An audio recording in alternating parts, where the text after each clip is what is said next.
Morning. So day 8 of my coaching Christmas calendar. Where's number 8? Here we are. Here's number 8. And today is all about the Wheel of Life.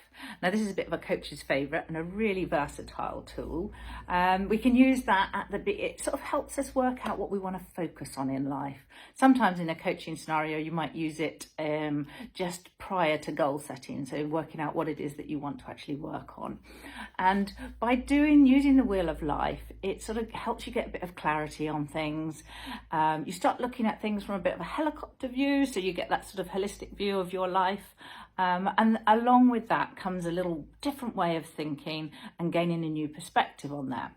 So you have your basic wheel, which looks a bit like this, a bit like a pizza or a cake, whichever you want to call it. And the thing is, you pop in to each of the segments what is most important to you in life. So that could be your career, it could be your family, your relationships, your home environment, your finances, travel, whatever that is, it's most important to you in your life. You don't have to put all 8 in. And then what you'll do is score that from 1 to 10 on how satisfied you are with each area of your life. Now, don't go overthinking it, just go with your gut feel and put in the score that most comes to mind. Then when you've done that, just draw a little line over each one, whether it be a 6, a 5, a 9 or whatever, and you'll end up with a number of different lines. Then take a look at your wheel and have a look at the shape of it and maybe ask yourself a couple of questions. So are there any surprises in there? What does the shape of your wheel look like? And are there any connections? So by connections, I mean, it might be that you scored really high on your career, so maybe an 8 or 9, but there on your family or relationships, you've got like a 3 or 4. So could it be that one of those is impacting on the other?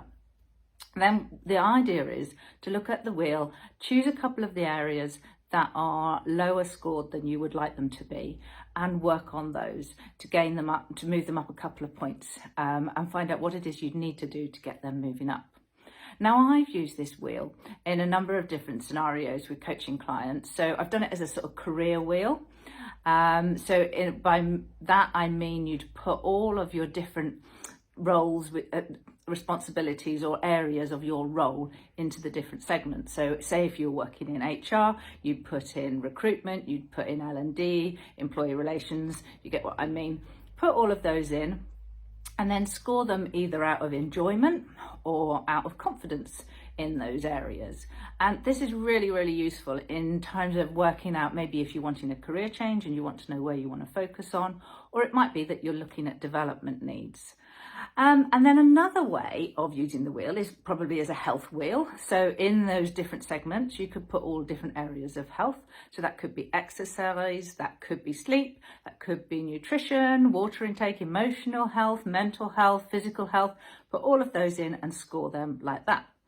A final way of using it, or not final way, just another way, is as a project. So if you're working on a project and you're not quite sure where to start, you've got all the different segments of your project. You could put all of those in and then score them perhaps out of priority on where you want to go first, what's got the most priority. And that might help you get a little bit of clarity on that. So like I say, really, really versatile tool. And why don't you go and have a think how you could possibly use it to help you in your life. See you tomorrow. Bye.